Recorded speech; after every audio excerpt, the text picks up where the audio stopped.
JDU ಆಯ್ಕೆಗಳ ಆಯ್ಕೆಗಳಲ್ಲಿ ಗೋಲ್ಮಾಲ್ ಪ್ರಕರಣ ನಡೆದಿದೆ. ತರಾತುರಿಯಲ್ಲಿ ಅರ್ಹ ವಿದ್ಯಾರ್ಥಿಗಳಿಂದ ಮಿನಿಸ್ಟರ್ ಭೇಟಿ. ಮಿನಿಸ್ಟರ್ ಶರಣಪ್ರಕಾಶ್ ಪಾಟೀಲ್ ಭೇಟಿಯಾಗಿರುವಂತಹ ಸಂತ್ರಸ್ತರು.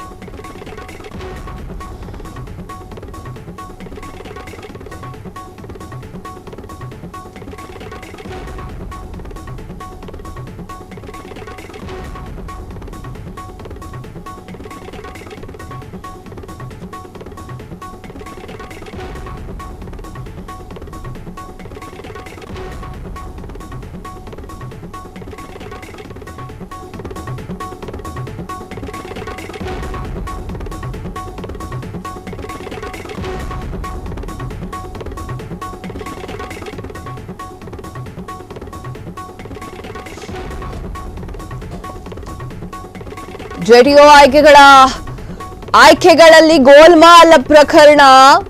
ತರಾತುರಿಯಲ್ಲಿ ಅರ್ಹ ವಿದ್ಯಾರ್ಥಿಗಳಿಂದ ಮಿನಿಸ್ಟರ್ ಭೇಟಿ. ಮಿನಿಸ್ಟರ್ ಶರಣಪ್ರಕಾಶ್ ಪಾಟೀಲ್ ಭೇಟಿಯಾಗಿರುವಂತಹ ಸಂತ್ರಸ್ತರು. ರೀಡೋನಿಂದ ಅನೇಕ ವಿದ್ಯಾರ್ಥಿಗಳನ್ನ ಅಧಿಕಾರಿಗಳು ಕೈಬಿಟ್ಟಿದ್ದಾರೆ. ನಮ್ಮ ಅರ್ಹತೆಯಿಂದ ನಾಶ ಮಾಡಬೇಡಿ ಅಂತ ಹೇಳಿ ವಿದ್ಯಾರ್ಥಿಗಳು ಗೋಳನ್ನ ತೋಡ್ಕೊಂಡಿದ್ದಾರೆ. ಫ್ರೀಡಂ ಟಿವಿಯ ವರದಿಯ ಬೆನ್ನಲ್ಲೇ ಮಂತ್ರಿ ಮೊರೆ ಹೋಗಿರುವಂತಹ ಸಂತ್ರಸ್ತರು ಅಭ್ಯರ್ಥಿಗಳ ಪರವಾಗಿ ದನಿಯನ್ನ ಎತ್ತಬೇಕು ಅಂತ ಹೇಳಿ ಫ್ರೀಡಂ ಟಿವಿ ಹೇಳಿತ್ತು. ಹಲವು ಮಾರ್ಕ್ಸ್ ಪರಿಗಣಿಸಿ ಕೆಪಿಎಸ್ಸಿಯಿಂದ ನೇಮಕಾತಿಯ ಆರೋಪ ಕೇಳಿ ಬರ್ತಾ ಇದೆ. ಎಸ್ ವೀಕ್ಷಕರೇ, 100ಕ್ಕೂ ಹೆಚ್ಚು ಅಭ್ಯರ್ಥಿಗಳಿಂದ ನಕಲಿ ಸೇವಾನುಭೂತಿ ಪತ್ರ, ನೈಜತೆ ಪರಿಶೀಲನೆ ತಪಾಸಣೆಗಾಗಿ ಒಂದು ಹೊಸ ಹಾಜರಾತಿ ಪುಸ್ತಕ ಸೃಷ್ಟಿ, ರಜಾ, ಸಾರ್ವತ್ರಿಕ ರಜಾ, ಆ ಒಂದು ದಿನಗಳಲ್ಲೂ ನಕಲಿ ಹಾಜರಾತಿ ಪುಸ್ತಕದಲ್ಲಿ ಸಹಿ, ಏಕಕಾಲದಲ್ಲಿ ಎರಡು ಕಡೆ ಕೆಲಸ ನಿರ್ವಹಿಸುವಂತೆ ತೋರುತ್ತಿರುವ ಅನರ್ಹರು, ನಕಲಿ ಸೇವಾನುಭವದ ಆಧಾರದಲ್ಲಿ ಸರ್ಕಾರಿ ಹುದ್ದೆಯನ್ನ ಪಡೆಯುವ ಅಪರಾಧವೇ ನಕಲಿ ಈ ಒಂದು ಸೇವಾನುಭವ ವಿದ್ಯಾರ್ಥಿಗಳ ಬಗ್ಗೆ ವರದಿ. ಎಸ್ ವೀಕ್ಷಕರೇ, ಅಭ್ಯರ್ಥಿಯ ಬಗ್ಗೆ ವರದಿ ಇದ್ರೂ ಕೂಡ ಕ್ರಮವನ್ನ ಕೈಗೊಳ್ಳಿಲ್ಲ. ಯಾಕೆ? ಜೆಡಿ ವೈರೇಫ್ ಮಾಡಿ ಬೋಗಸ್ ಅಂತ ಹೇಳಿರುವಂತಹ ರೀಡೋ ಪಟ್ಟಿಯಿಂದ ಅನರ್ಹರನ್ನ ಕೈ ಬಿಟ್ಟಿಲ್ಲ ಯಾಕಿರುವಂತಹ ಪ್ರಶ್ನೆ. ನೇಮಕಾತಿ ಅಧಿಸೂಚನೆ ಹೊರಡಿಸಿದಂತಹ ನಂತರ ಸಿ ಮತ್ತು ಸಿ ಅಂಡ್ ಆರ್ ಬದಲಾವಣೆ ಮಾಡಬಹುದೇ ಎನ್ನುವಂತಹ ಪ್ರಶ್ನೆ ಉದ್ಭವ ಆಗ್ತಿತ್ತು.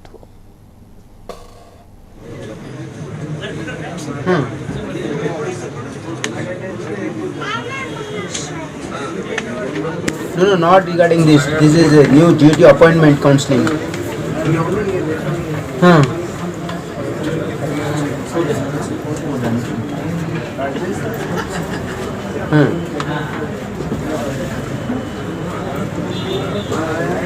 ಇಲ್ಲ, ಈಗ 1200 ಅಲ್ಲಿ 1027 ಬಂದಿದೆ ಅಂತೆ. 1200 ಅಲ್ಲಿ ಸರ್ ಬಂದಿದ್ನು ಕೊಡ್ಬೋದು ಸರ್ ಆದೇಶದಲ್ಲಿ DPR ನ.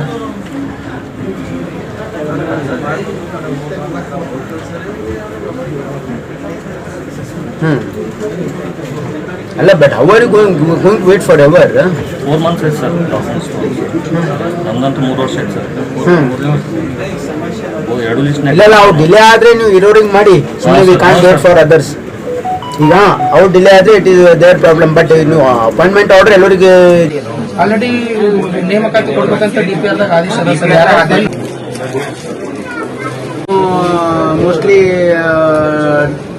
ಇವತ್ತು 8 ಇದೆಲ್ಲ, ನಾನು 10th ಇರ್ತೀನಿ. 10th ಹೊಸ ಸುದ್ದಿಗಳ ನೋಟಿಫಿಕೇಶನ್ಗಾಗಿ ಬೆಲ್ ಐಕಾನ್ ಮೇಲೆ ಕ್ಲಿಕ್ ಮಾಡಿ.